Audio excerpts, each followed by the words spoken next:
Welcome back. Behind the Bedroom Wall, Chapter 6. Corinna, you've never not wanted to go to school, Frau Ream said, frowning. Corinna buried her face in her pillow. I don't feel well, she mumbled. You missed yesterday. You must go today, her mother insisted. Corinna felt like screaming. Didn't her mother understand that she couldn't just go to school as if everything were normal? Rita would take one look at her and know she was hiding something. I don't feel well. Now Corinna's mother began to sound angry. It will look suspicious if you suddenly start to miss school. You're not sick and you know it. Get out of bed now or you'll be late to meet Rita. Corinna groaned. Now. Her mother turned away from the bed and left the room. Corinna reluctantly flipped back her blankets and shivered in the cold air. She looked toward her wardrobe. Were the Krugmans up yet? Maybe they slept most of the day since there wasn't much they could possibly do back there. Quickly, she got dressed. Her kitten, still unnamed, darted between her legs and kept swinging at the hem of her skirt. Ouch! Corinna exclaimed as the little rascal missed her skirt and dug a sharp claw into her leg. She bent down and picked up the kitten, hugging her close to her face. You silly thing, she said softly. The kitten began to purr and she stroked its fuzzy head.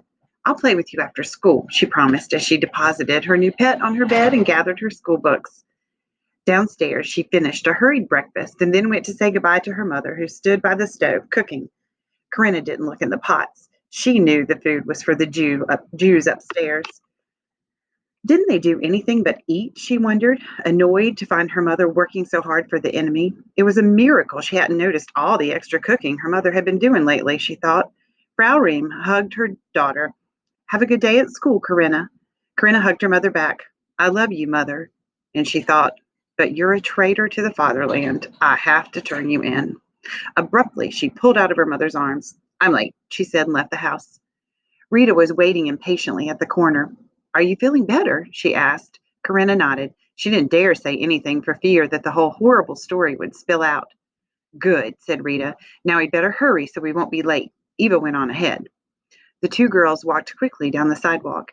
It hadn't snowed in a couple of days, and the sidewalks were pretty clear of snow and ice. Guess what? Rita asked, excitement charging her voice. What? Rita stopped walking and turned to her friend. The Führer is coming. There's going to be a big parade, and our Jungmotto gets to march in it.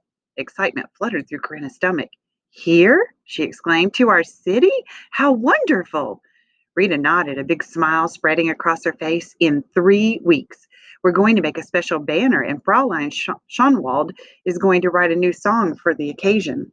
Corinna walked along silently. What's wrong? Rita asked, looking at her friend from the corners of her eyes. Nothing, Corinna said quickly. I thought you'd be more excited about the news. I am excited. It's just that there's a lot to do by then, she mumbled. Rita waved her hand. Oh, don't worry about that. We're going to meet every day until then just to get ready. Great, Corinna said, relieved that they had reached the school building. I'll talk to you at break, Rita said as they entered their classroom. For a second, Corinna was startled not to see Fraulein Meisser until she remembered that she had been taken to a work camp with her aging father.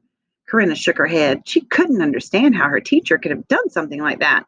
Not that the work camps were supposed to be all that bad, but still, to give up her job and her home, it didn't make sense to her. How are you feeling? Eva whispered as Corinna sat down next to her. Better, thanks. Are you sure you're feeling okay? Corinna turned to her with a frown. Yes, why? Eva shrugged. You look pale and tired. I haven't been sleeping well lately, Corinna said truthfully. Maybe you should have stayed home another day, Eva suggested. Maybe, but my mother wouldn't let me. She smiled wanly. You know mothers. Eva smiled back. I know, I have one too.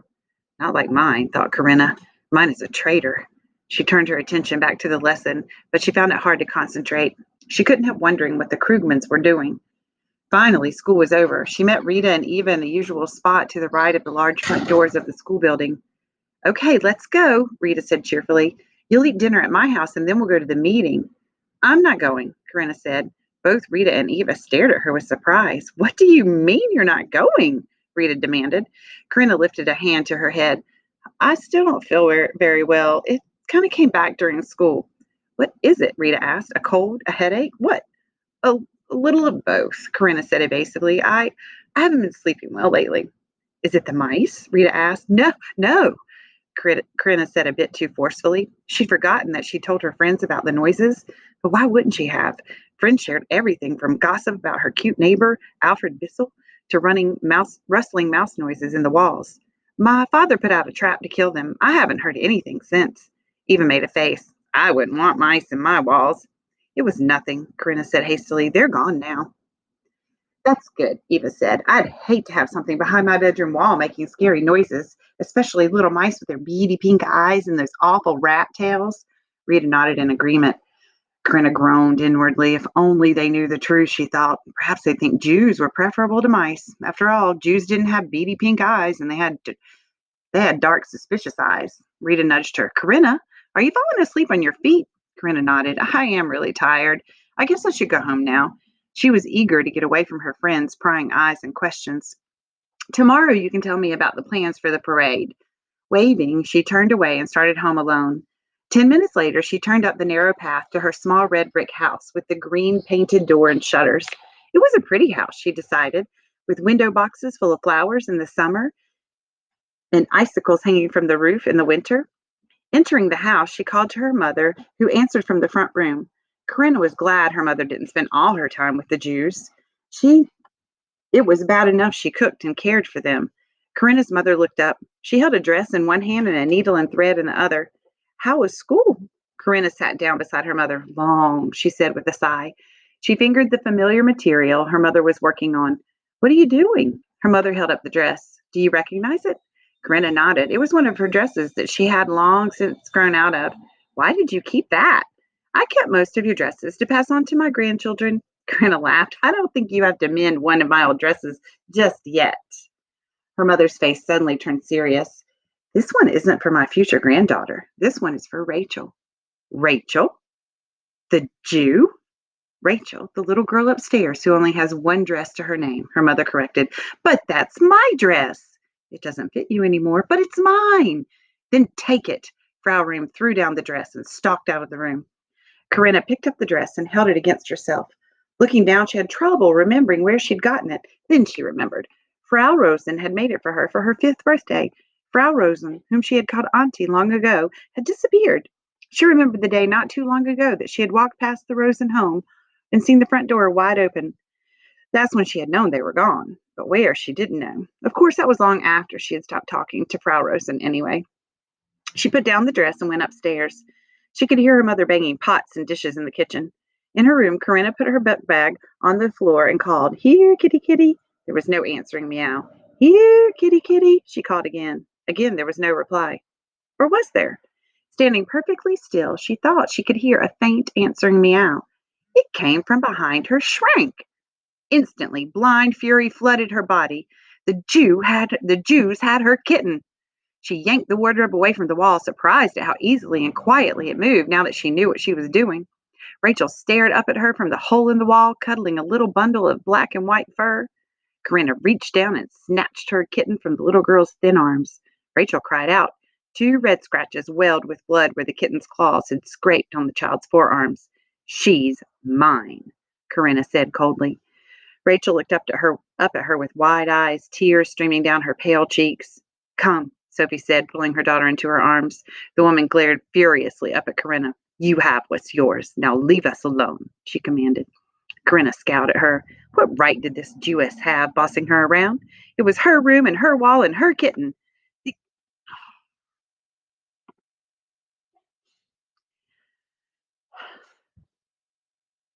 These Jews had no rights. Didn't they know that? She furiously shoved the wardrobe closed with a loud bang. The kitten, startled by the sudden noise, scrambled out of her hands and darted out of the room. Corinna, what's going on? Her mother demanded, practically tripping over the kitten on her way into the bedroom. That little Jewess had my kitten. Her name is Rachel, her mother said angrily. I heard her crying. Why is she crying? The kitten scratched her. Why? Corinna threw up her hands. Why are you questioning me like this? She had my kitten and I took her back. Papa gave her to me. The kitten is mine. Yes, I know, her mother replied, her voice terse with anger. Just like the dress is yours and this room is yours and this country is yours. You have everything, Corinna. Rachel has nothing. Is it so terrible that she wants to play with your kitten? Well, is it? She demanded when her daughter didn't respond. Corinna stared at her mother. Salty tears stung her nose and made her eyes water. Her mother had never yelled at her like this before, and now, all because of a Jew, she had suddenly turned against her.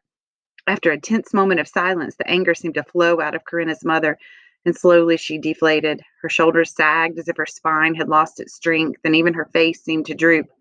Finally, she just shook her head and left the room. Corinna flung herself onto her bed. She would have been better off going to her meeting than coming home to this, she thought angrily. Something tickled her hand. Looking, she saw that her kitten had come back and was rubbing against her hand for attention. She sat up and hugged the kitten close. So what do you do all day? She asked her kitten softly. Do you get lonely with no friends to play with? She remembered as a child talking to her dolls in much the same way. She had always longed for a little sister or even a brother, but instead she had grown up with only her dolls to keep her company. Now she had a kitten, but she also had friends and school and Hugh model meetings to fill her time. Her mother's words echoed in her mind. Rachel has nothing. She stroked the kitten's head. Is the little Jewess fun to play with? Does she keep you company? She said aloud. It occurred to her that she hadn't been able to find her kitten the other day because Rachel probably had been playing with it. She tried to imagine what it must be like for the little girl living in a small room, never seeing the sunlight. There would be no toys or games for her to play with and no friends or outings. She didn't even have any dresses to choose from. Nothing. The kitten started to wriggle, so Corinna let go of it. It jumped off the bed and walked back and forth in front of the right side of the wardrobe, purring.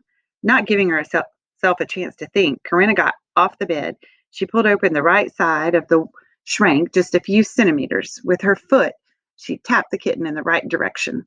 The kitten pounced through the gaping hole and was swallowed up in the dim glow of the candlelight. Corinna slowly pushed the wardrobe back into place. All right, now it's your turn. So you send your answers like you've been doing any way you'd like. 1, what event is Rita excited about? 2, do you think Corinna will eventually turn her parents in? Tell me why or why not. And 3, what are your thoughts on what Corinna does with her kitten at the end of the chapter?